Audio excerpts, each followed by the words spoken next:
citizens stepping outside their comfort zone. You made a comment in the last segment. You said they're sitting in their cubicles in New York, or they're sitting in New York City and Washington. Some people got to get out into the field. They got to take their cameras outside the newsroom and go out into the crowd. And I don't care whether you're on the left or the right. The fact that you're in Missouri or you're in Texas, you're on the border. A lot of people criticize me. What are you doing down there, James? Aren't you making a mockery of this whole border debate by dressing up like Osama? And I said, actually, CNN showed images of the lack of a fence, and they were only showing those images because of what that we did at Project Veritas. We forced the mainstream media to cover issues they don't want to cover. I mean, they always complain when we're successful and change the world. Bringing down Akron, exposing the IRS. You've done that in dozens of other world-shaking stories. So they say you don't have an effect and you're pathetic and you're discredited because you got arrested. I mean, it's ridiculous. They say Drudge doesn't have any power and I don't have any power. It's pure bull. They're losing the power because they're fraud.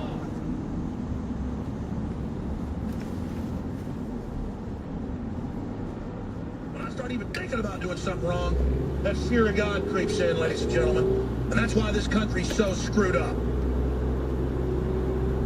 Because people aren't God-fearing. I don't mean you're going to find God in one of these fake churches. Anybody who's God-fearing knows what I'm talking about.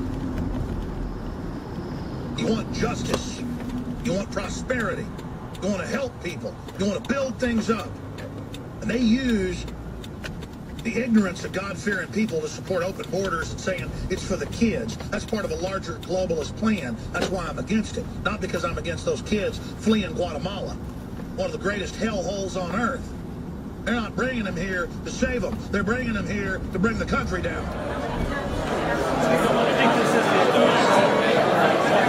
I'm getting back to my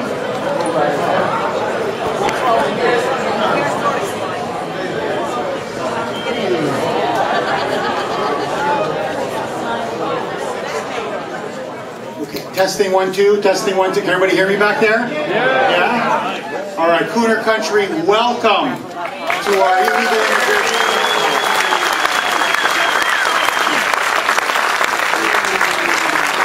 Before we officially kick off everything, I want to thank American Auto Transporters for helping to sponsor this event. So if you can give a nice hand, I'd really appreciate it.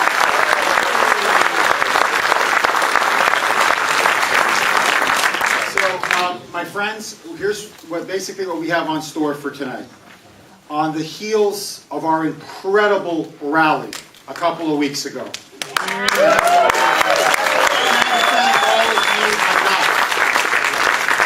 This was the shot heard around Massachusetts and heard around America. And you did it, Kuhner Country.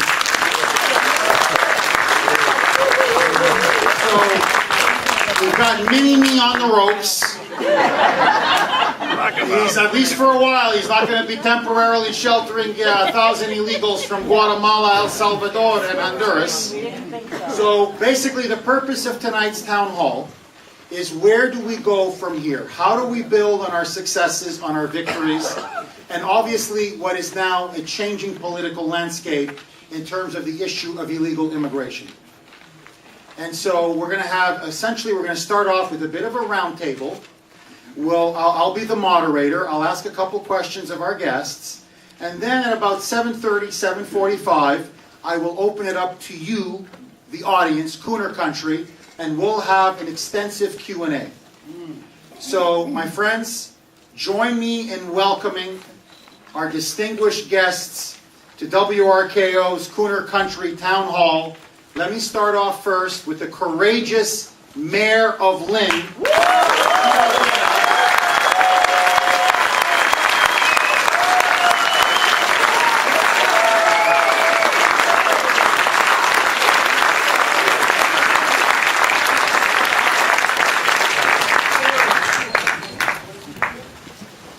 Following her, I hope one day, the Governor of Massachusetts, our State Representative Sean O'Connell, Republican from London.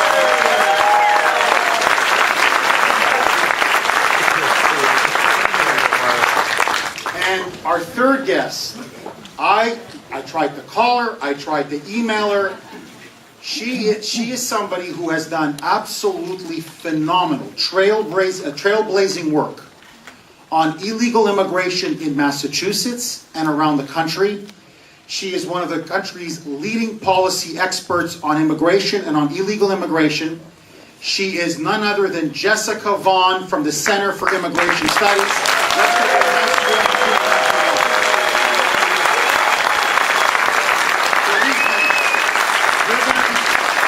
Intellectually armed to the teeth after tonight by listening to Jessica and our two other distinguished guests.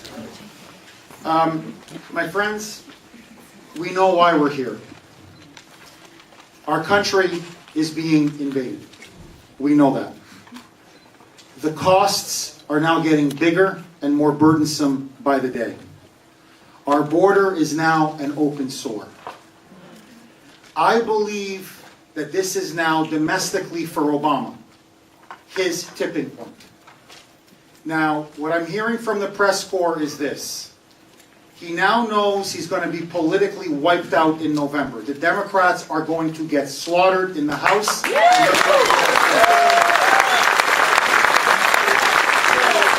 he's partying it up like Nero, I don't know if you saw the latest pictures of him in Martha's Vineyard. Literally, he's by himself. He's on the dance floor. I swear to God, there's no Michelle. He's just like Nero. There's nobody around him, but he's partying. Apparently, though, unexpectedly, he's cutting his vacation off. He's going to party. He's going to come back. But he's going back on Sunday to Washington, D.C. Now, I've been working the phones a little bit, talking to my contacts in D.C. The speculation among the Washington press corps is he's either going to do two things. Either he's going to meet a prominent foreign leader, maybe the French foreign minister scolded him publicly, saying, when, about Iraq, when people are dying, you got to come here. He's got a phone, he's got a pen. But he's not phoning and writing executive orders when it comes to the poor Kurds and Christians and Yazidis in northern Iraq.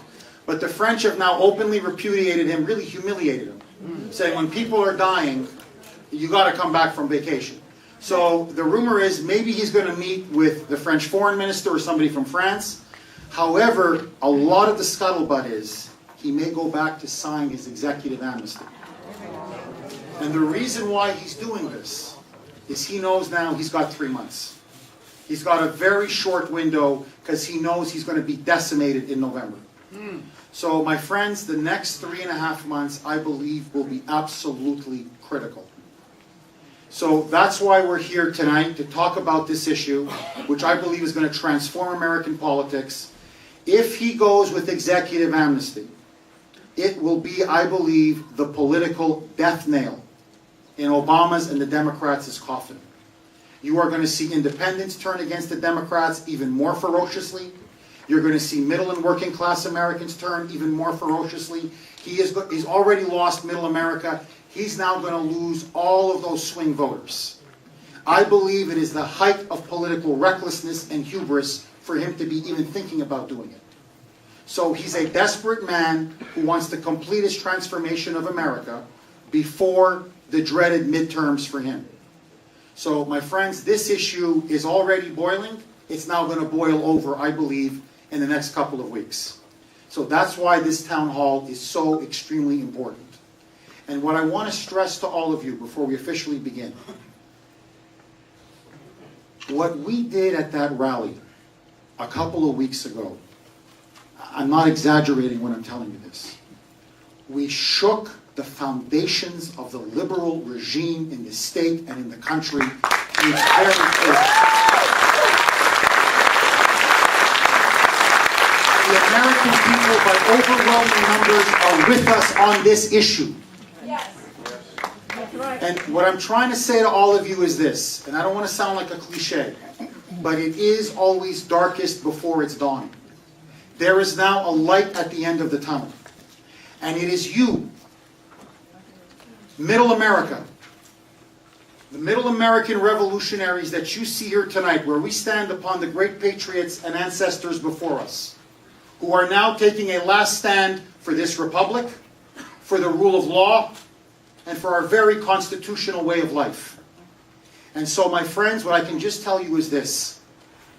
Our moment is coming. And over the next 3.5 months, you, me, all of us together, we're going to be leading the way. And so I want to thank all of you for coming. I want to thank all of you for your incredible support. I can't tell you what it means to me, to my wife, to my children, to Cooksey, to Brittany, to all of us. So my friends, as you know, this is a tradition here at Kuhner Country. Whenever we hold an event, because we remember our precious freedoms and our precious liberties and how fortunate we are to be Americans, we always say the Pledge of Allegiance. And so I'd like all of you please to stand, and I would like very much to ask this veteran who served our country from 1976 to 1978 to stand up here and please lead all of us in the Pledge of Allegiance.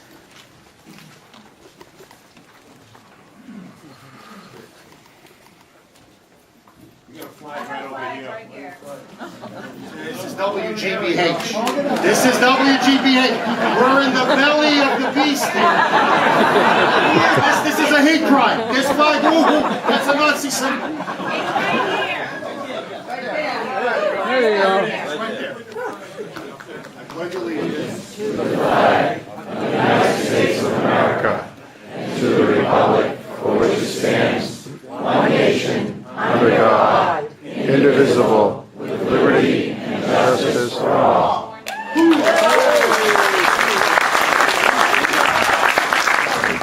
Okay, my friends, now this is another tradition that we have here at Kuhner Country. As you know, I'm a devout Christian, but like America, Kuhner Country welcomes people of all faiths and of all religious backgrounds. From our inception as a country, we have always asked for divine guidance from Providence to help us forge ahead in our experiment in liberty and freedom.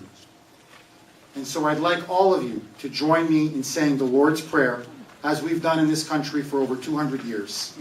But in particular, as you say this prayer, please remember the Christians of northern Iraq who are being massacred, beheaded, crucified, simply for doing what we are going to do now. And think about how wonderful it is that we in this country, how lucky and fortunate we are that we can say this prayer without fear of being murdered for it. So please stand. I ask all of you, bow your heads, and let us say the Lord's Prayer. In the name of the Father, and the Son, and the Holy Spirit. Amen. Our Father, who art in heaven, hallowed be thy name. Thy kingdom come, thy will be done, on earth as it is in heaven. Give us this day our daily bread, and forgive us our trespasses, as we forgive those who trespass against us. And lead us not into temptation, but deliver us from evil. Amen. Father, Son, Holy Spirit. Okay, my friends, thank you very much. All right, let's get this thing rolling. Okay, I'm basically going to be moderating this. We'll have a nice roundtable discussion. I'll be asking them, our guests, our honored guests, several questions, and then I'll open it up to you for a Q&A. So let me start off with Lynn Mayor Judy Kennedy. Mayor Kennedy, obviously you've been at the spotlight over what's been happening in Lynn, the influx of a lot of illegal immigrants, in particular from a province in Guatemala. What have you seen as mayor during this influx of the last 8 or 9 months? And how is it hurting your city and the people of Lynn? We actually started noticing an uptick in the numbers back 2 years ago.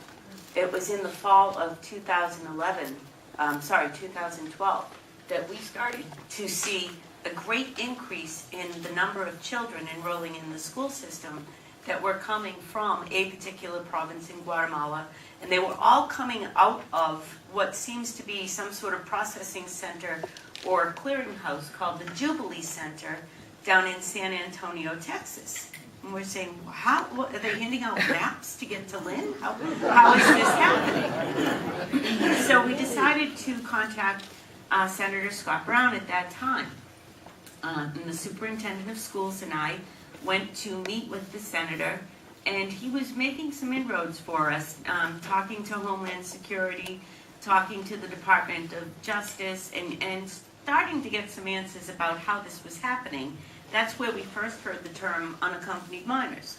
And then lost the election, and we decided we would have to probably just sit back and take this, because we didn't think that Senator Warren or then afterwards Senator Markey was going to be, well, I'm just saying, we just didn't think they would have the same level of interest, let's say, that Senator Brown had in the issue. So we, pretty much just took in the unaccompanied minors that were coming to Lynn, and our numbers have ticked up to the point where in the first year that we noticed it, the numbers jumped from, and I'm only talking about 9th grade unaccompanied minors from Guatemala, because that seems to be where we have a large Guatemalan population, so therefore those newcomers who are coming to where there's some familiarity. So in June of 2012, at the end of that school year, we had enrolled 3 Guatemalan children in the 9th grade. Now, in the school year, September 12th through June 2013, when we started to notice this uptick, we had 56 Guatemalan children in the 9th grade. And then last year, only for school year 13 to 14, we had 126 new Guatemalan 9th graders. Needless to say, my school budget has become greatly distended. And I'm not saying it's solely because of this, but we have been adding overall, when you're talking about new admissions from out of country, and this is any kind of admission, a refugee, a legal immigrant, or an unaccompanied minor, we had 54 of them in the school year 2010 to 2011. Compare that to this past school year that just ended, 639. And that is on top of 421 the year before. This is an entire high school's worth of new children that we have gotten. It is a school, and I was getting the Lynn economy back on track. I'm now just starting my second 4-year term as mayor. Well, thank you. Just a few years ago, I had over $16 million in free cash. And I was built, free cash is like the rainy day fund that we can set up for a city. I had $16.5 million in there. We have been building a $92 million new middle school in the city of Lynn, the first new one that we've had in 20 years. I got my police force up from in the 160s to about 190 uniformed officers, and I got my fire department up from those same 160 level numbers to 190. We were just rolling along. And as a result of having to meet Massachusetts Net School Spending Formula guidelines, I have to take all of these children and expend an additional X number of dollars on the schools because my enrollment number goes up. If the children coming in are English language learners, there is a premium to be put on that per student number that has to be paid. And if these children come in with special needs, there is yet another premium to be put on the number that I have to pay out for the school department. So as a result, this year, my FY15 budget contains 2 to 5% cuts in every one of my departments. I've done it without layoffs, but I've had to close down my bike cop program. It's a community policing program that was really stopping problems before they started. My 6 bike cops had to come off the street so that they could cover the cars that formerly were the cars that had police driving them. We are due for a new ladder truck in Lynn, and one of our ladder trucks is falling apart. That order got nixed. Can't do it. On the other hand, my school department number has gone up 9.3%. And that's a significant amount of money. They went from $118 million in FY14 to $126 million in FY15.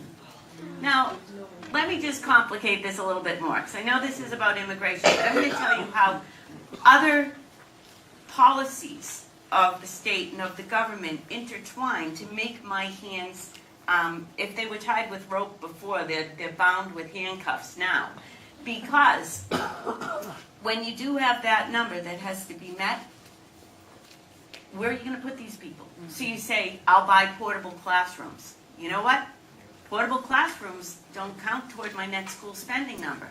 So that means I have to lay off a couple of cops to buy a $110,000 portable classroom. All right, so maybe I can lease space. Can't lease space because it won't count toward my net school spending number. I can only lease space if I only intend to do it for 3 years and then get out of the lease. So my hands are really tied, and it's predominantly coming from the excess numbers, these huge increases in numbers that I've had to give to my school department. But there are other issues that come with this as well. And Jeff, if I'm going on too long, please tell me. I think it's important that people know the numbers. And I talked with my director of public health, who is a registered nurse, and asked her to get me some statistics on the vaccinations that we have to provide, not only for the children who are entering our school system. And by the way, I think many of you have heard that California has been told, not that I thought this was going to be any different, but just recently California was told that any children entering their state will be entitled to a public education. And Lynn has been doing that all along, and I wouldn't deny anybody, but I'm talking about economics here. So anyway, before the children can enter school, they have to be vaccinated. In June of 2000, July of 2011, we had, let's see, give me just a second because this is color-coded. We had 8 children receive 11 vaccinations. In July of 2014, we had 36 children receive 159 vaccinations. Now what that means, I need another public health nurse because we only have our clinic open so many hours per day. So I had to cut down, and it's only on certain days of the week. So I had to cut back on other services in my health department to hire a part-time nurse to come in and administer all these vaccinations that were required. So I guess my point to be making here is I don't want to get into finger pointing because I think we could go all the way back to 1965 with some of the immigration mistakes that have been made in the country. And I think I couldn't point a finger at one person or 2 people. I think there are 535 members of Congress who changed from year to year, every other year, and they haven't seen this problem. So I want Lynn to be in the spotlight as a microcosm of what could be happening to our country. This is what the strain will be on your budget. This is what the strain will be on the services that you provide to people. And sometimes I analogize it like this. People will say, I'm a hater, I'm a racist. I'm not. What I'm saying is, Lynn is full. We're just full. And until other communities can step up, or until somebody out there who's letting this happen comes up and gives me some money to deal with the 10% increase in my school population, I'm going to keep protesting about it. If I wanted to have 20 children, I think I would have loved to have had 20 children. I have 2. But the reason I had 2 is because economically I knew I could not give them everything I wanted to give them if I had a large number of children. I want everybody under my care to do well. And that goes for my home life, and that goes for my community. And when the pie has to get split up into too many pieces, I can't have my community thrive. And I want to see it thriving. So that's why I'm here before you tonight. And once the roundtable part of this is over, I'm happy to take any questions you might have. Thank you very much. Thank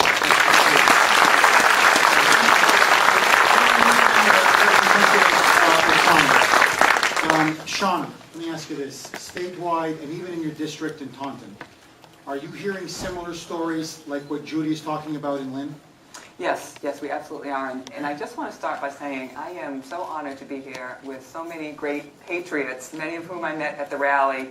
I want you to know that your voice has made a difference. It does make a difference. And you have stood up to this governor in the face of, name-calling and lies, and you made him back down. So we owe you a round of applause.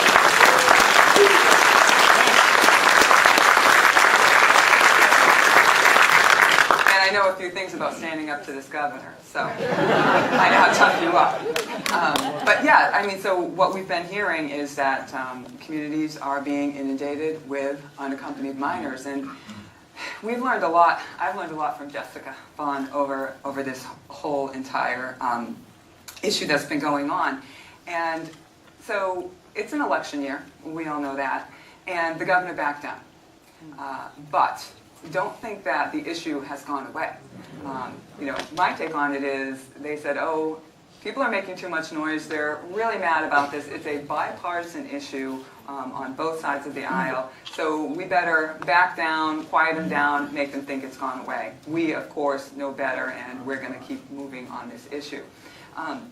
We still have to deal with the 50,000 unaccompanied minors that have already come over the border, the 90,000 more that are coming over the border. And I know that you're going to be receiving even more unaccompanied minors in your town. So it's definitely an ongoing issue that affects everyone's budgets. Now, you said you wish somebody would give you money to help you. I thought the governor told us that the federal government was picking up the tab for this. I don't know. I guess the Giving Tree in Washington, D.C. has been shut down. We all know what happened to the Giving Tree, right? And we know that Massachusetts is a top destination for illegal immigrants. And why is Massachusetts a top destination for illegal immigrants? It's because it's not illegal to be legal. Right. It's not illegal. Technically, it's not illegal to be illegal here in Massachusetts. But people know that the minute you walk in the door here, the minute you get across the line, that you get housing, health care, education, cash, food stamps. And wow, who wouldn't come here for all those things? So as we go forward, this year we stopped the licensing issue. So we all know that they wanted to give illegals licenses. And you over that.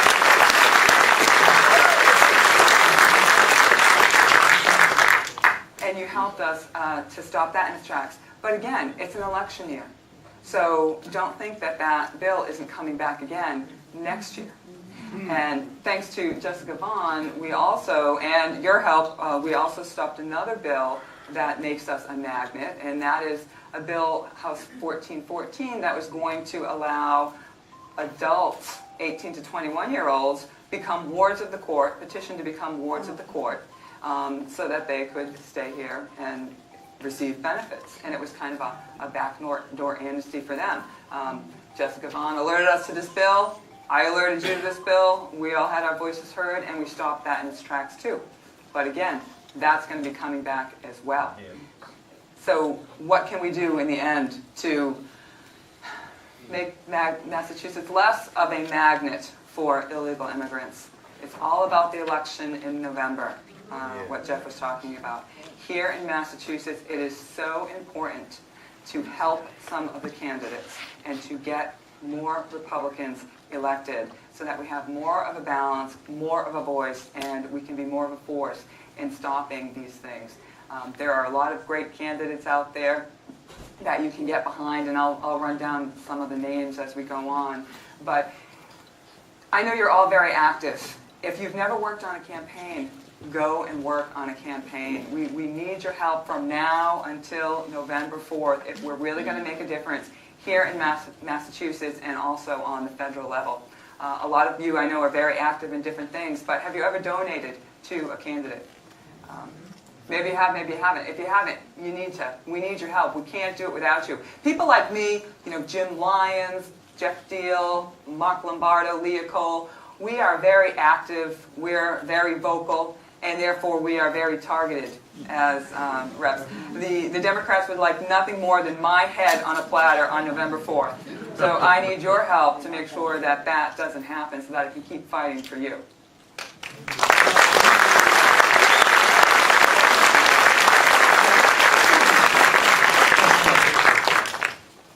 You're the one, you've been doing a lot of pioneering, trailblazing work, researching the costs of illegal immigration on Massachusetts and on the country as a whole. For the audience out there, how many illegal immigrants do we actually have in Massachusetts? What is it costing the taxpayer? For every individual here, how much does it cost out of their pocket for us to be sustaining all of these benefits to illegal immigrants? Well, according to the research that we've done based on Census Bureau data and some Department of Homeland Security data, there are, we think, and it's hard, you know, it's not a number that you can count exactly, but we think that there are just around 200,000 people living here illegally in the in Massachusetts. That does not count any children who have been born since their arrival, of which there are another 44,000, we estimate. And you know, people come here illegally for the jobs, but they stay for the services. And that is one of the most significant impacts of illegal immigration on the Commonwealth. That figure we estimate to be running at about $2 billion a year at the state level. And of course, there are additional costs that we take on as federal taxpayers that go to provide services to people here illegally. Those costs, last time we did a close accounting of them was a few years ago, but at that time it was $10 billion a year at the federal level. That is a net cost of illegal immigration, and that means this is taking into account money that illegal immigrants may pay either in sales taxes or any other taxes or ways that they contribute to public coffers. We're taking that into account.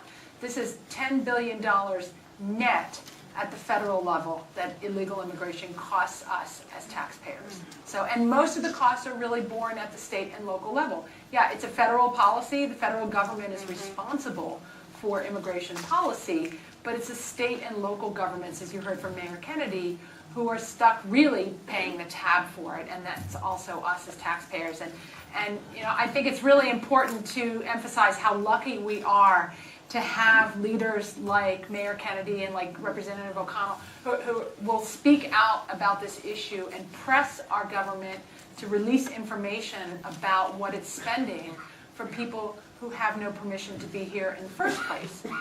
And yes, it is illegal to be here illegally in Massachusetts.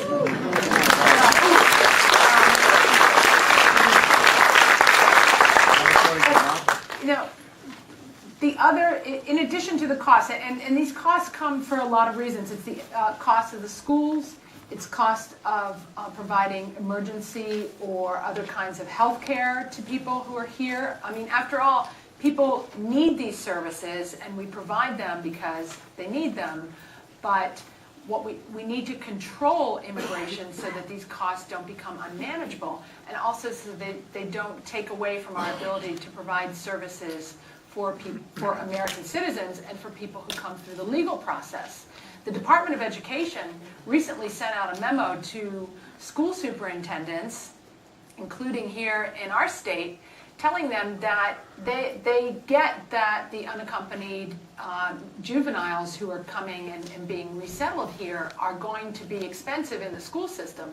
And so what they have suggested that school systems do is tap into federal funding that's available for homeless students. And they've coached and suggested to local school systems that they classify these kids who have come here, been smuggled in to rejoin their family members who are already living here illegally.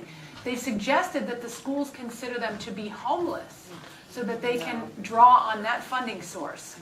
Many of them are also have special needs. They're English language learners and also have suffered trauma, have not had much of an educational background, so they're considered special needs kids. So the federal government is saying, well, why don't you tap into those federal monies that we as taxpayers have authorized, and our Congress has authorized on our behalf, to be used for Americans and legal immigrants who have special needs. And then they've said, well, let's consider these kids migrant children, and let's take advantage of federal funding for migrant workers' kids. All of this to try to, really divert attention from the fact that this is an enormous fiscal burden on taxpayers. The other really significant issue is jobs.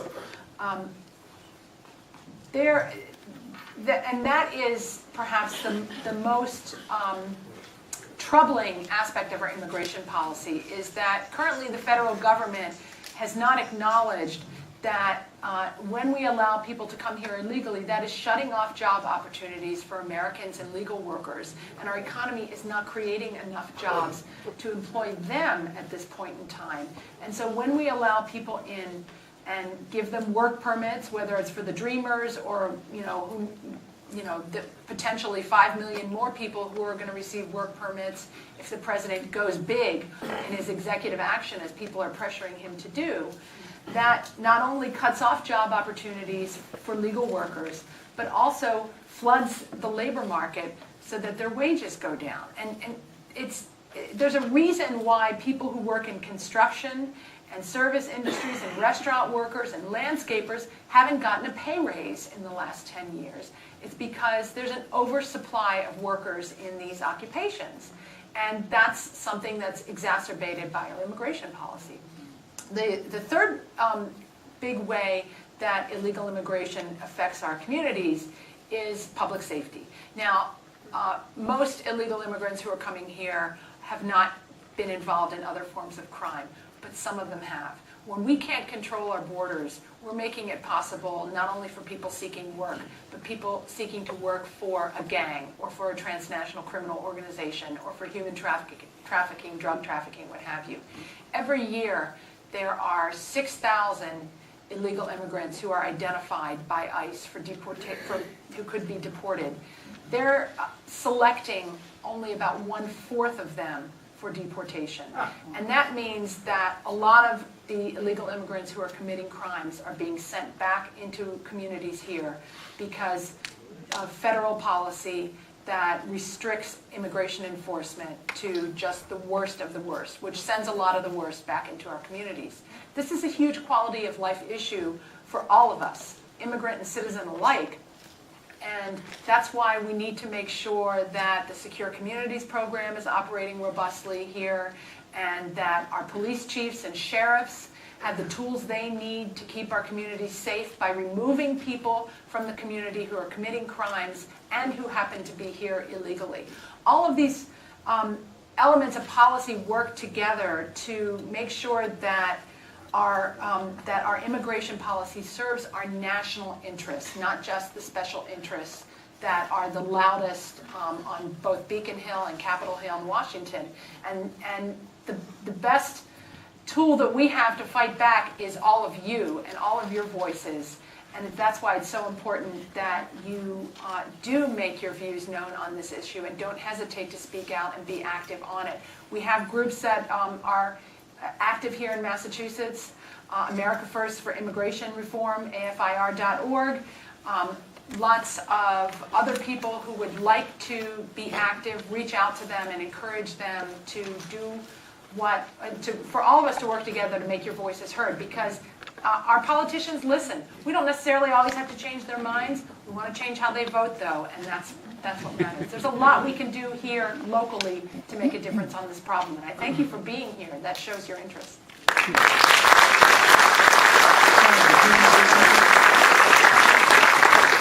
I just wanted to expand on the numbers that Jessica talked about, how much it costs us here, specifically in Massachusetts regarding education, because a lot of these kids that are coming here speak no English at all. So imagine 100 new kids in your school system that can't even speak English. So it's a lot of money. And the amount that are on welfare, which we estimate to be about 25% or so, and if they're getting the minimum of benefits, that could be anywhere from, I think, $600 million a year to $1 billion a year, just here in Massachusetts. And then if we look at how much it costs us for education, It's $1 billion a year here in Massachusetts on K through 12 education for people who are not here legally in this country.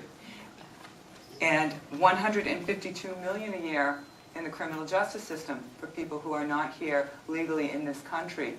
And we get these numbers because one of the better representatives, Jim Lyons, shut down the House a few years ago and forced the governor to give us these numbers. So these come right from the governor's office.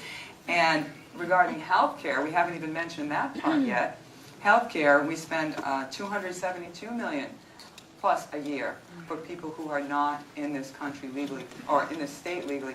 So that's just here in Massachusetts. That's coming out of your pockets. And we've got a situation where we're not taking care of our senior citizens, our veterans. We don't have enough police, we don't have enough fire, and yet too many representatives in this state, in this legislature, have been completely silent on the issue or embraced the issue of allowing people to come here illegally when we have so much to deal with for our children, our seniors, and our veterans. And so there has got to be change at the ballot box in November if you want to see these numbers go down. I'll ask you, just answer this question as well. I'm curious, how do you decide, as the mayor of Lynn, what schools the illegals go to? Is it by district? Is there another mechanism? How do you make that decision? Let me answer that first, and then I would like to talk about the limited English speaking ability, and then I would like to talk about the criminal history, because I've been just dying to jump in here. I know that wouldn't be very polite. Lynn, several years ago, was put under a consent decree for desegregating our schools. So we do have a policy where children who live in a particular, this is for the elementary school districts, children who live in a particular school district are entitled to go to that district school. However, if they are a minority and if they will racially balance or move toward racial balance a school from outside their home district, and that school has room for them, they are entitled to go to that out-of-district school. So, but it never counts. Lynn is now 51% Latino in their school system, but the white population is still considered to be the majority population.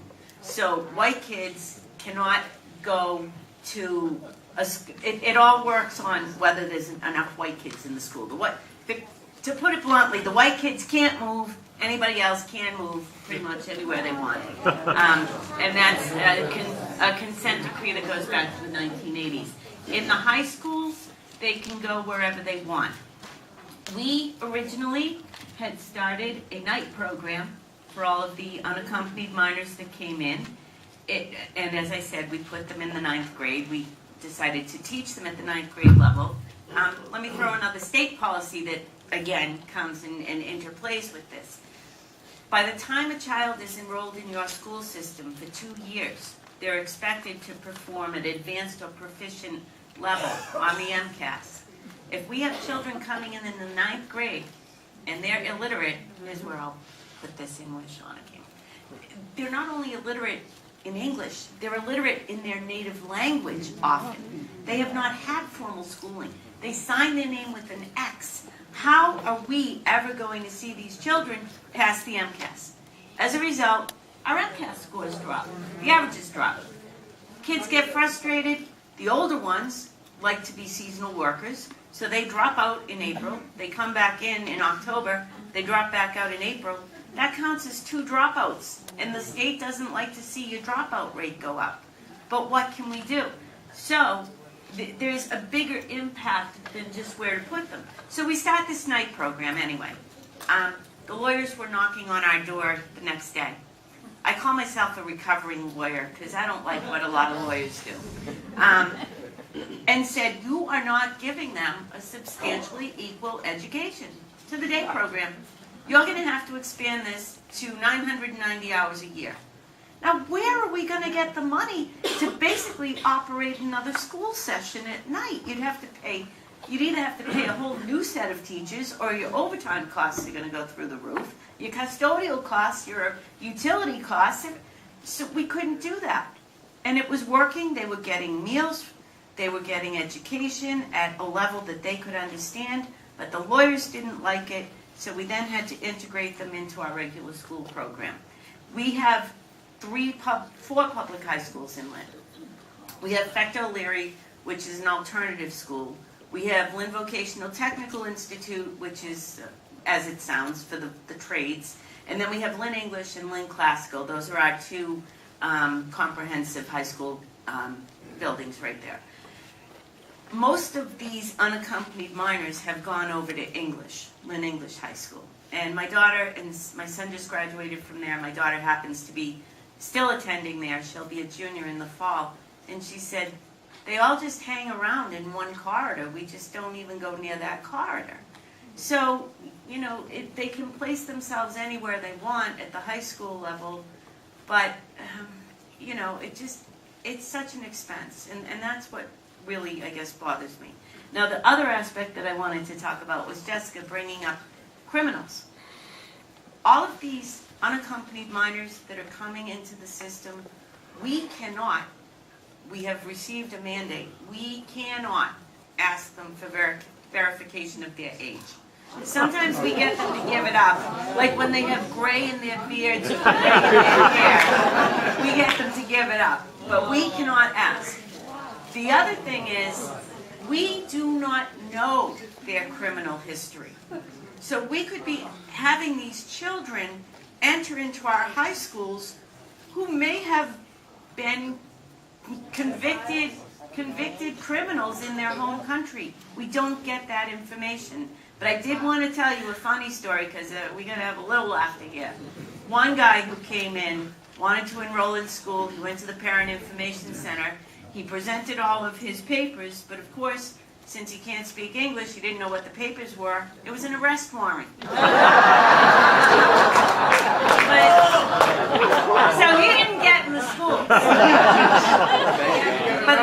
But the downside of that was he didn't get arrested.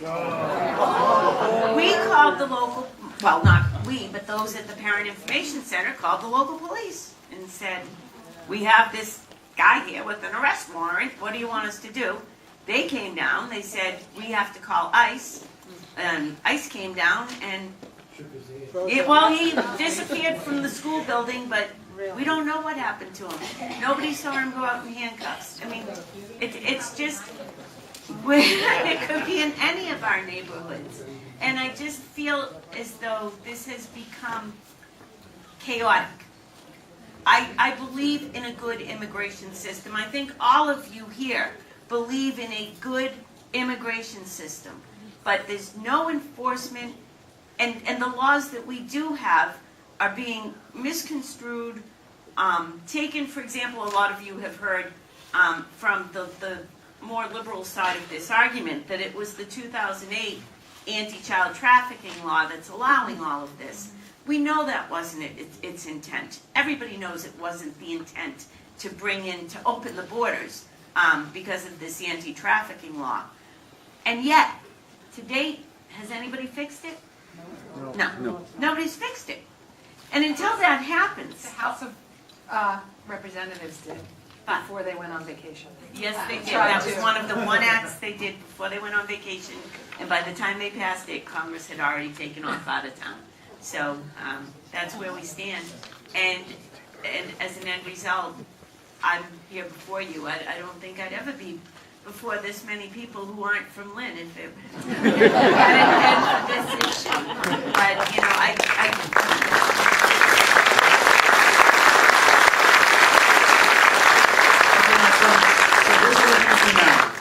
know, we're going to open it up to you, the audience, Kuhner Country. We're going to do a Q&A. So just put your hand up, hold your hand up, and we'll have somebody, either Cooksey, Brittany, whoever, someone's going to come and hand you a microphone. Ask away. I'll be up there with the round table, and just any question to whoever you want. Just shoot. I'd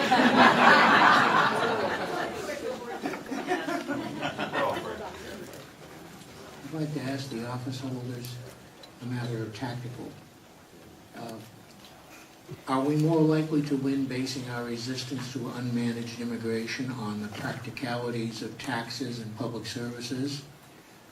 Would we be better off calling it a civil rights matter on the grounds that our right to the equal protection of the law is being violated? Or do we simply have to fight it on the practical grounds that representatives who will not represent us are going to have throats cut and tubes pulled by the double handful? Okay. Yes, yes, and yes. We have to fight on all grounds, I think, on all issues. We're on the right side of this, and we're doing it for the right reasons. We're trying to protect our communities, protect our country. And here in Massachusetts, the only way we will get things done and change this is to, I'm going to keep saying this, is at the ballot box in November. And right now, you need to pay attention to the way that your state representative is voting on issues that make Massachusetts a magnet for illegal immigration. Because, word gets around, and I've learned this from Jessica, that we are a top destination, and that's not why we want to be a top destination state here in Massachusetts. Maybe for tourism, but not that. And let me just tell you some of the roll calls that we've had. And you know what I'll do is I will post this on my website so that you can take a look and see how your representative voted on it. And my website is shaunaoconnell.com. But we've had votes to stop people from getting public assistance without a Social Security number. That failed. To stop illegal immigrants who come here from getting automatic housing. If you come here, you say you're homeless, you get housing, and you get it before other people that have already been in line. That fails. There was an amendment to give our military members, their children and them, in-state tuition as soon as they get assigned here to Massachusetts. That failed.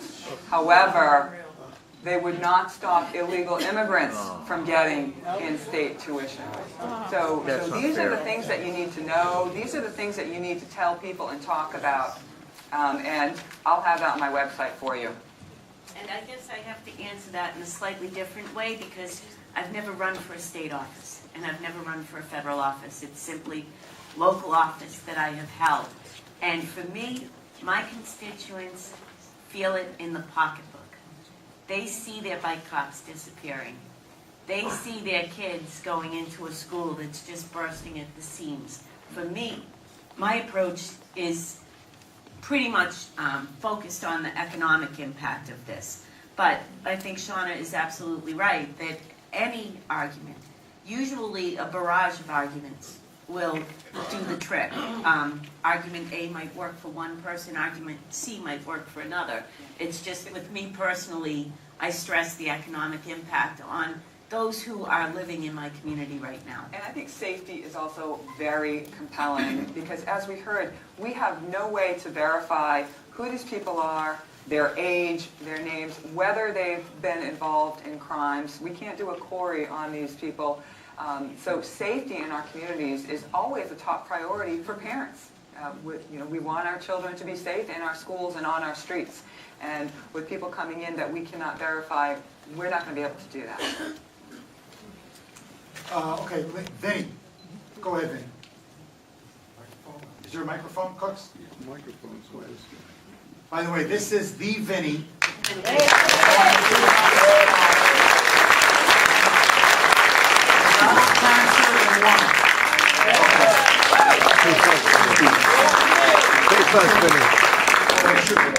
I'm going to take a little bit of a historical twist on this with regard to illegal aliens. Case in point, in 375 AD, the Goths wanted the protection and support of Rome, the Roman Empire. Reluctantly, the emperor allowed them to cross the Danube, and later the Goths wanted their own country inside of the Roman Empire, which is current-day Austria. They became such a burden that in 410 AD, they sacked Rome, the capital. Now, I'm not suggesting that illegal aliens will sack Washington, D.C., but they have been sacking our economy for way, way too long. I believe it is only a matter of time when illegal aliens will want to create their own country within our own borders and create an alien nation. I believe all 20 million must leave America by deportation or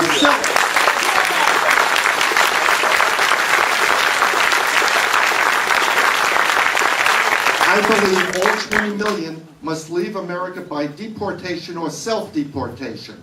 Stop the benefits and they will go leech off of some other country. Now, my question to all three of you, and please be specific. How do you turn off that nozzle of benefits so it'll go to they will not receive not one red cent? That's my question.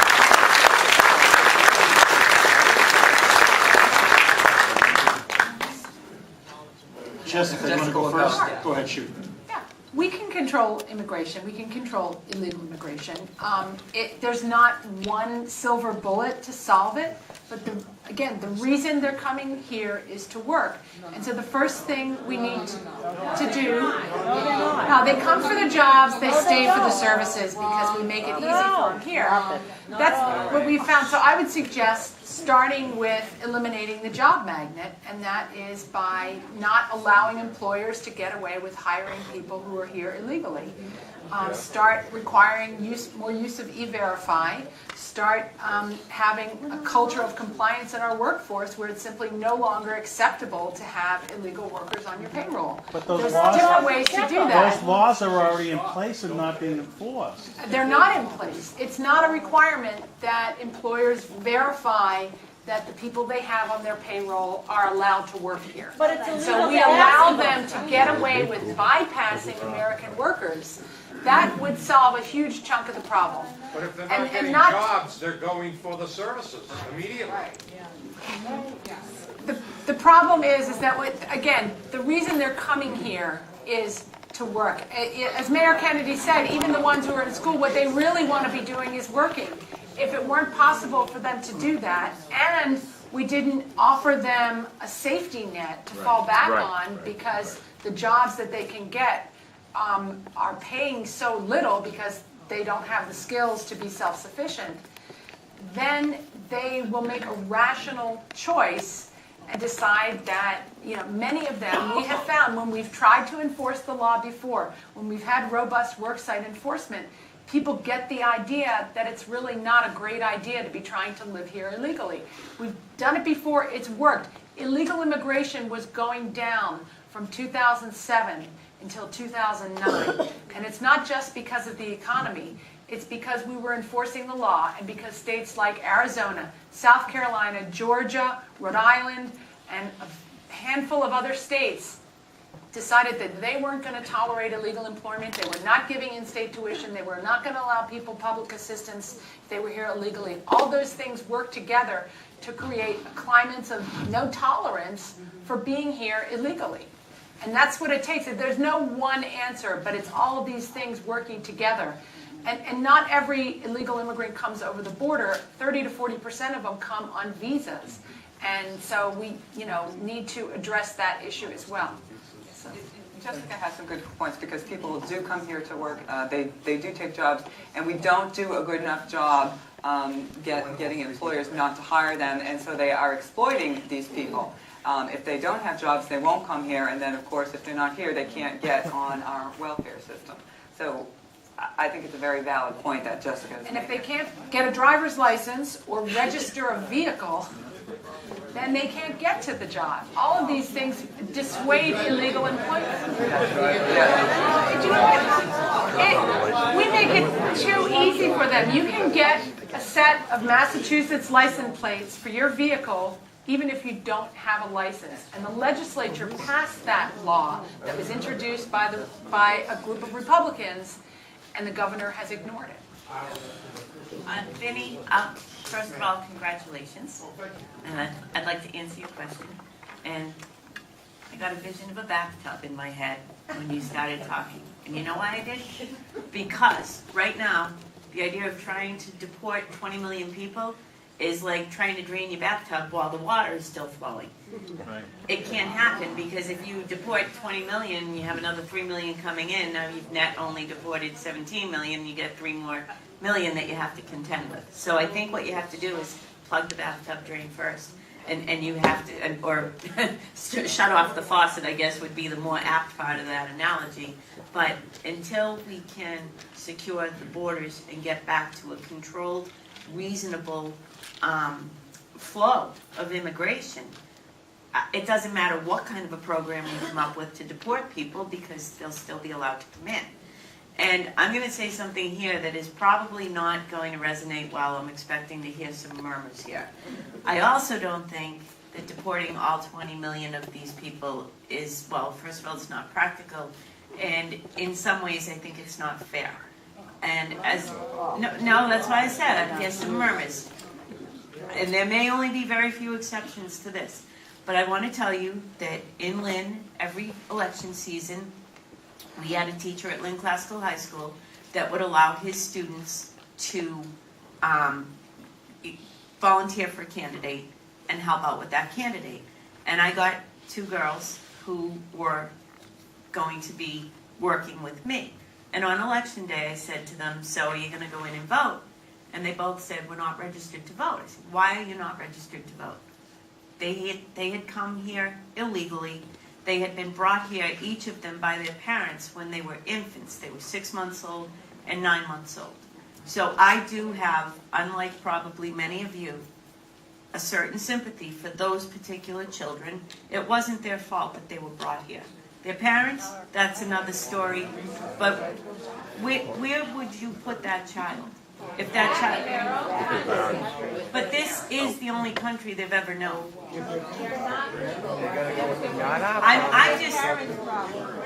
I'm just saying that I would prefer. I'm just saying that. Well, first of all, I don't think you could ever deport every single person who's here illegally. I just don't think you could. Okay. All right, but all I'm saying is that people like those girls, they were perfectly good United States residents, not citizens, but. Hold on. Okay, go quick, Vinny. Okay, Jeff has often said on his show, Winston Churchill said, if we don't pay attention to history, we are doomed to repeat it. Now, the Roman Empire, once again, I'll go to history, is a great example that they wanted to create, aliens wanted to create a country within the Roman Empire. Do all 3 of you, do you have any fear or concern that as Rome slid, that if America slides, that there will be a desire for illegal aliens to create their own country within, I don't want to say the borders of America, but within the traditional borders of America? Well, I think that there definitely are some people here who are not citizens who would be sympathetic to that kind of a project. I am less worried about that than I am worried about the way we allow our federal government to start deferring to other foreign governments in the way we run our policies here in the United States. For example, the government of Mexico is probably the biggest case in point, where we have, or at least in administrations past, when we had surges of people coming illegally over the southern border, the federal government went to the government of Mexico and said, look, they're coming through your country. There's something you can do about this. And we have leverage with the government of Mexico and persuaded them to take those steps to dissuade people before they got anywhere near our smuggling networks in Mexico. Our current federal government, the Obama administration, is not doing that. Instead, they're just asking them, to be nicer to them as they come through Mexico, give them visas so that they can transit Mexico legally. We have been too shy and too lenient.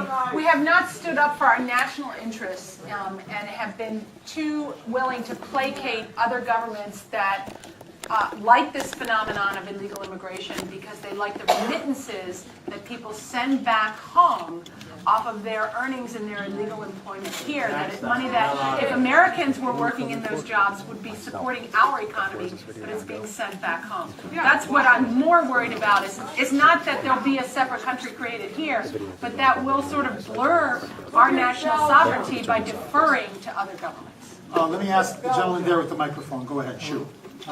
Good evening. Governor Duval said that there were no illegal aliens granted visas here, but yet we had 9 aircraft landed at Keystone Airfield. What happened to those people? What happened to them? The other part of the problem is Mr. Baker said he supported Governor for the regular caseload of criminal aliens that they were working to deport. So they brought them here because we had bed space available in some of the correctional facilities around the states for which the federal government pays. However, some of those individuals were, not a large number, but some of them were released in Massachusetts. And there has been no information provided to local officials about who they were, how many there were, what their criminal history was, or how they were being monitored. And that's got to change. And I just want to add a little bit to what Jessica said. There is a process. I met with some ICE officials, and there's a process in those detention centers. The ICE officials will tell you 80% of the people that we detain are only there for an average of 35 or 40 days. And then 20% of them have to go through some other procedure or be detained longer. Well, the reason why 80% are only detained 30 or 40 days is because they're released into the community.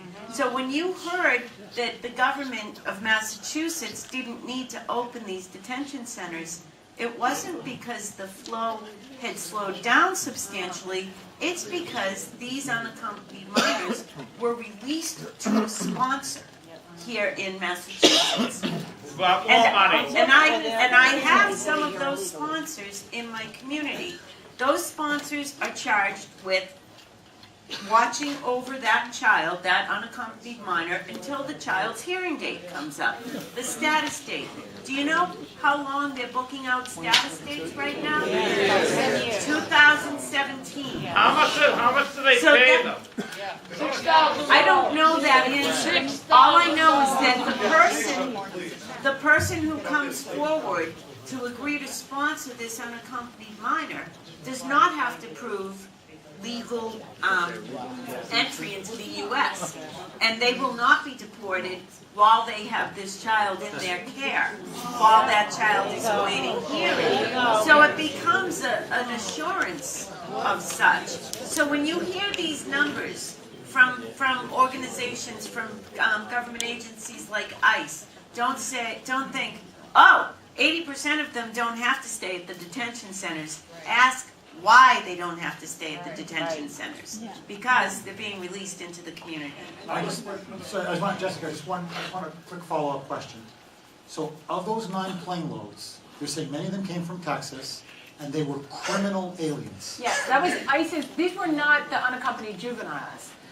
There might have been a couple on there, but primarily it was ICE's regular deportation caseload, which is overwhelmingly criminals. People have been convicted of crimes, some who maybe haven't been convicted, but... Okay, so when you say crimes, do we mean petty theft, burglary, robbery, or do we mean murder, rape, sexual assault? All of the above. But, under current Obama administration policies, if you're not a candidate for deportation unless you've been convicted of a felony or 3 or more misdemeanors, or been, in some cases, an egregious immigration violator, which means you've been deported multiple times before. So those were the people on these planes. Some of them were released. As we know, ICE does occasionally release people regardless of criminal convictions, like 36,000 of them last year. So like you could be the Ted Bundy of Guatemala. Yeah. Just hypothetically, right? You could be, no really, you could be the Charles Manson of Honduras, but you haven't been convicted in the United States.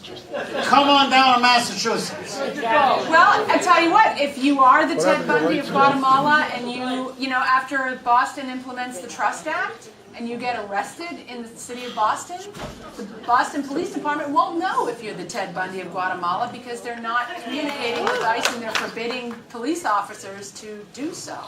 So, you know, and the same is true of, I think, Somerville and just one or two other places. You know, and one thing that we can do is to cut funding to some of these cities, towns, and states that harbor illegal immigrants. And, you know, that's really where you can hurt them, put their money where their mouth is. If they have so much money in, say, Somerville, that they're going to say, we're going to take in illegals, we're not going to report them, we're not going to cooperate with ICE, well, let's cut some of your funding then and give it to cities like Lynn, who are being forced to take in more unaccompanied minors. Also, who's got the microphone? Send them the walls later. That's what I Okay, I'm sorry. Okay, go ahead, Victor, go ahead. Hello. My name is Victor.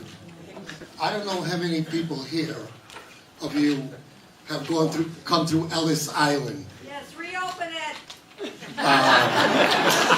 And I came through Ellis Island. Now,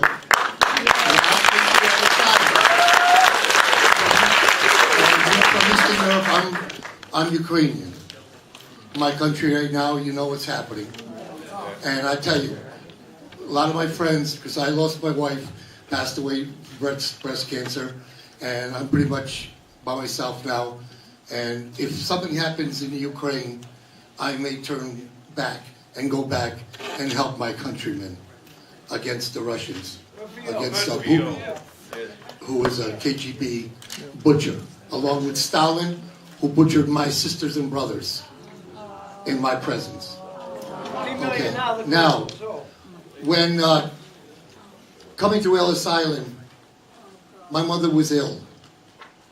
So this is a medical thing. And as you know, across the borders, there are many are coming across, I would say, with diseases. You're hearing all about it. And they're just coming through and letting them through. So with us, what happened, my mother and we were quarantined for 6 months on Ellis Island. We can see the skylights of Manhattan and, you know, the Statue of Liberty that we've heard so much about as we were coming across. But we have to, as Vinny said, history repeats itself. Well, let's repeat history and send the ones that are sick back where they belong, because we would have had to go back. If my mother didn't get well, we would have been turned back. So what's wrong with me and what's wrong with it now?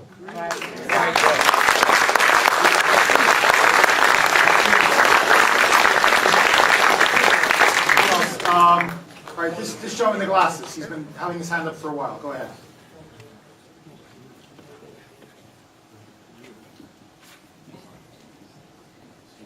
Just to bring it back to our public schools for a second, I think that the ultimate problem, the ultimate solution to this problem with illegal aliens in the schools lies with our Commonwealth's mayors. Case in point, Judy Kennedy here. I think the only thing that's going to stop the illegal invasion is civil disobedience, a la Rosa Parks. Rosa Parks did not give up her seat on the bus and eloquently recite the laws that required her to do so. She simply didn't comply. I mean, do you hear yourself, Mayor? You are paralyzed by the rules. All you can do is tell us that you have no choice. I mean, quotes that you've given us here tonight is that you had to sit back and take it. You just took in the unaccompanied minors. I have to take in all these children. If my hands were tied with ropes before, my hands are bound with handcuffs now. I wouldn't deny anybody an education. Well, with respect to the double dropout rate, the way they count it, what can we do? We cannot even ask for verification of their ages. Look, with all due respect, we don't want to hear that from you. We simply want you to not allow them to register. Yeah. Be civilly disobedient.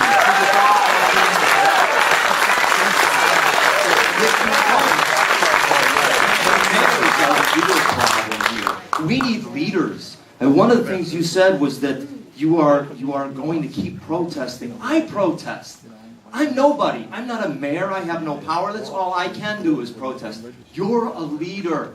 You can be civilly disobedient and stand up and say, you are not going to come into our public schools. And I have two questions for you. A direct question and sort of a rhetorical question. The direct question is, will you implement my suggestion and stand up there and say, you're not coming in here?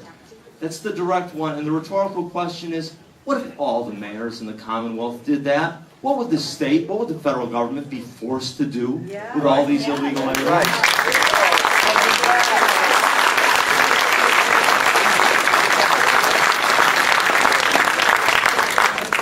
First of all, there are probably only a handful of mayors that have anywhere near the population of unaccompanied minors that I have. So, and then there are others who have refugees, for example. People come to us from all different angles. So I don't think that we would ever get a coalition of mayors that would be so strong that it would have any direct impact on the state government. Well, wait a minute. Please let me answer. And I'm afraid that well, first of all, I couldn't be the one to be checking around to see the immigration status of every child going through the school doors. It would have to be at the Parent Information Center where the children register that the shutdown would have to occur. I can't make it happen, first of all. The second thing you have to understand is that I told you that we have $126 million of our budget going toward the schools. We also receive, as does every community, state aid and federal aid, bringing the expenditures for our education system up to $204 million per year. I know how state and federal government operate. If I were to do that, they would immediately cut off any state and federal aid I receive right now, and I know you'll all say, oh, that's great. The practical answer to that is my police force would be decimated. My fire department would be decimated. It's a simple, I do understand your point. I think it's a simplistic solution because there are so many other monetary concerns that I have to be concerned about. I have to be concerned about educating the children in my community to a good level. And I can't cut off my nose to spite my face. That's right. And we have to deal with reality here. We live in Massachusetts. It is a liberal state. When you were elected, when I was elected, we took an oath to uphold the laws of Massachusetts. And, you're obligated to follow them. However, the difference that you can make if you want to change Massachusetts, if you want to change the laws, if you want to change the United States government, we all together have to make that difference, and I can't say it enough times, we have to do it at the ballot box. That's how you make change, that's how you change the laws, and that's how we can turn around this state and this country, all working together like that. I believe that actually that there is a role for activism and for the kind of civil statements that you're talking about, but we need to be politically smart about it. This border crisis of the last year has become, the Obama administration has successfully focused attention on these kids, when the reality of the situation is that their parents paid for them to be smuggled here.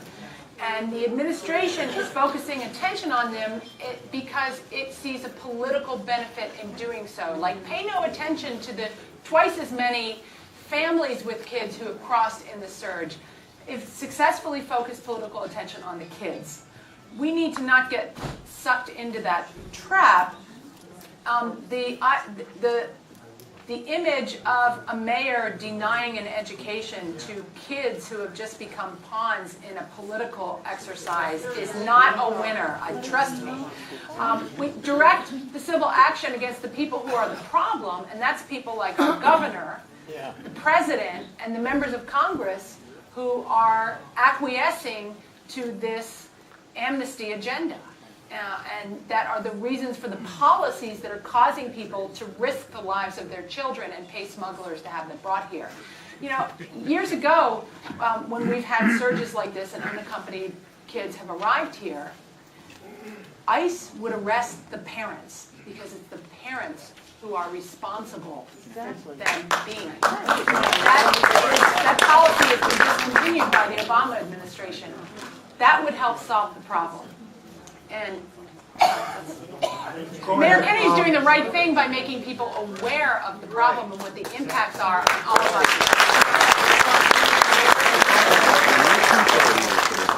You know, Jessica, you said how other countries, we defer to other countries. I am a proud son of immigrants, but me and the majority of my cousins, we served this country.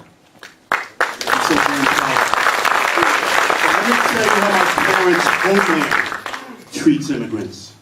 Several years ago, they signed a law that unless you can prove that your parents were there as of 1950, you were not considered a Dominican citizen.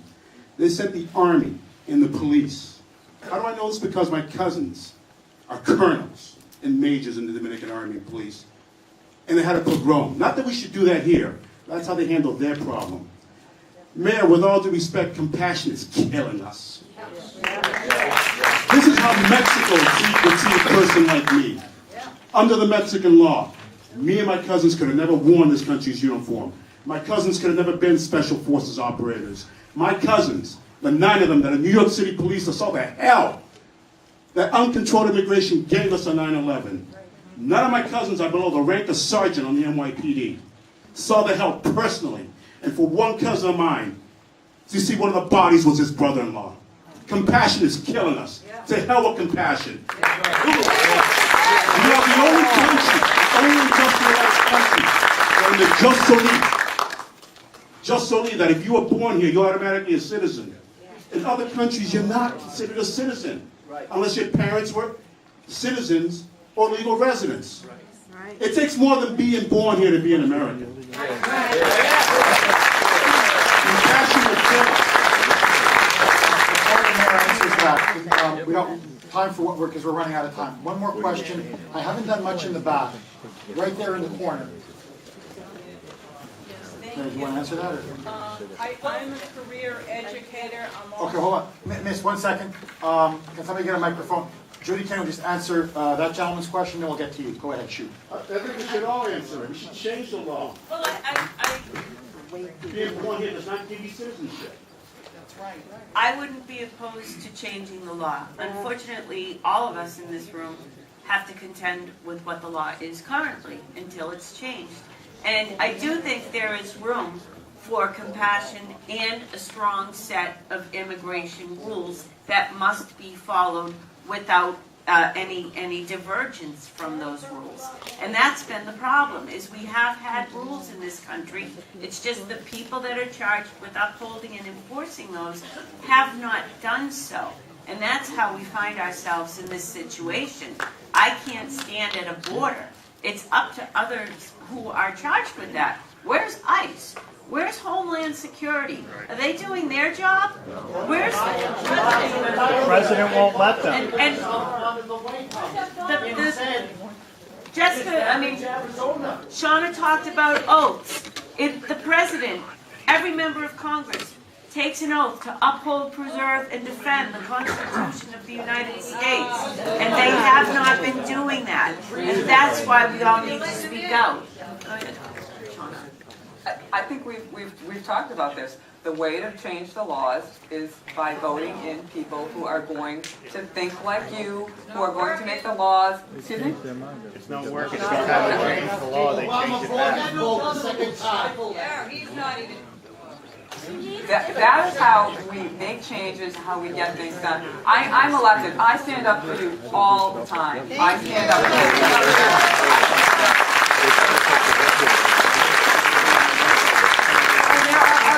That will do that. There are people that are running for a state representative right now here in Massachusetts, and those are the people that we need elected.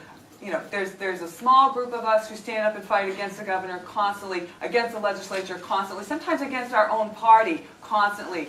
And it is not an easy thing to do, but we do it because we believe in it, and we believe in you, and because you help us.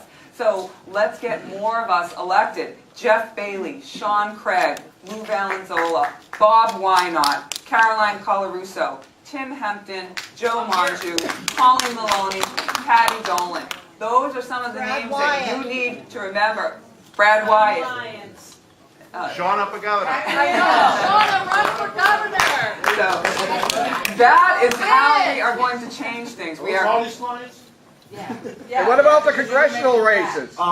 Look, just I got to say one thing because we're running out of time. But you want to change things in this state? I'm not saying it's the magic bullet. I'm not saying it's the silver bullet. I'm telling you, trust me when I tell you this. I see it in the show, I see it in the ratings, I see it in the text, I see it in the emails. There are many more of us in this state than even any of you can imagine. They want us to think we're a marginalized minority. We're not. We are growing, I believe, into a potent political force, and I believe soon we will become the silent majority or maybe the vocal majority in the state. However, we have one major, fundamental, institutional obstacle. You know what we are? We're a guerrilla army. We're a guerrilla army. And we have everything on our side, except we have a leader who keeps stabbing us in the back. And that guy is House Minority Leader Brad Jones. I'm telling you, Shauna will want to say, because I understand it's public, but the likes of Shauna O'Connell and Jeff Deal and Jim Lyons and Leah Cole and Mark Lombardo, who are with us on 90 to 95% of the issues, will tell me privately that they keep getting stabbed in the back, not by the Democrats, they do it in the front, but by Brad Jones. So if we get the people that we want in this election, where we can tip the numbers in the House Republican caucus, where they can have a vote in January on who their leader will be, and Brad Jones goes down, imagine if she's the face of the Republican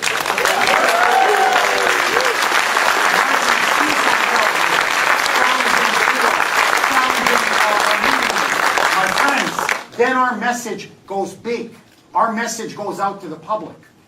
And so the one thing we need to do, and I think this is why Sean has been hammering that point, we got to start electing reformers. We got to start electing people who are on our side, who are going to put you, the taxpayer, and middle-class, law-abiding Americans first. And so you do that, my friends, and I'm telling you, we will win. I'll tell you, even with our numbers right now, 29 Republicans, we can be so much more effective than we have been. And if we add numbers in November, we'll be even more effective. But we need the kind of leadership that will stand up constantly against the Democrats to make the changes that we need to make instead of getting in bed with them. Going Lay along with down them. and love me again, Brad. Vader Brad. Okay, ma'am, I'm sorry. Go ahead. Shoot. Does she have a microphone? Yeah, she gave it to me for a second. I'd like to say something. There is a place for compassion. Compassion for the taxpayers. Yeah. That's right. I agree with the mayor and I agree with Shauna. You do have to follow the law, but do it in a way by showing compassion to the taxpayers. You have to get people in the legislature and you have to support these people. And Shauna is completely right. We can do this. So I just wanted to say that. Thank you. Sorry. Literally, Cooksey told me. Okay. Actually, Shauna O'Connell, I went to see her in a seminar some time ago, and I was really, really engaged by her, and that's why I'm running. And I would encourage other people in this room to think about stepping up, because it's an incredible worthwhile endeavor. My name is Tim Hempton, and I'm running in Norwood and part of Walpole. Thank you. This is like the show. Cooksey and Brittany are really mad. And I'm serious. And Cooksey now, I think the poor guy's going to get a cardiac arrest. So he's like, we got 8 minutes. We got So literally, I think they closed the, right, they closed the building. Okay, they closed the building. So, yeah. So, Cooksey's always, break. I said blanket break. Okay, they're kidding? Okay, so now please make your question quick because we may get locked in. I will be very brief. I am a career educator. I'm also a tax-paying homeowner. Our community is waiting to get the state aid turned back to our communities for our schools, for our legal American children, thanks to the governor. I would like to know, when I heard you on the radio on the Jeff Kuhner show, and I heard that the lawyers, I believe it's the ACLU, made you go away from the night school into the day school. Upon whose authority did they make you do that? Why are their rights more important than ours? And how are you going to legally challenge that? We are not obligated to educate illegals. You are.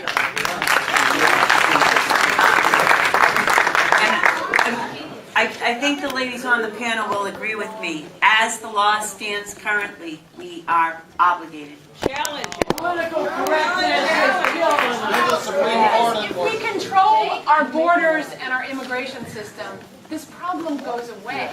That's right. And this is how you deal with it, by controlling it.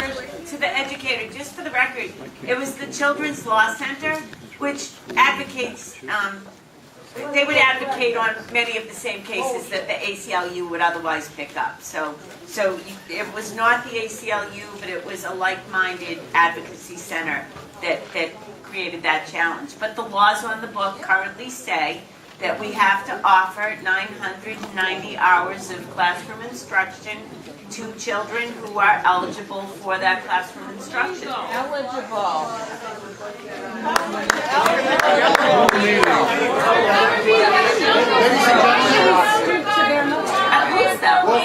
You can talk with the panelists outside. I don't want us to get locked in. I don't know if we'll be outside as well.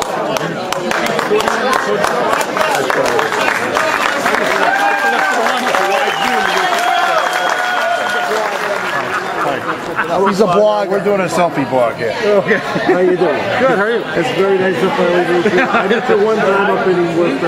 Oh, okay. And I filmed your rally with this being, and I filmed your rally. Thank you. Rally, the full length video. Oh, thank you. And I wanted to say hi. Unbelievably good channel. My name is John.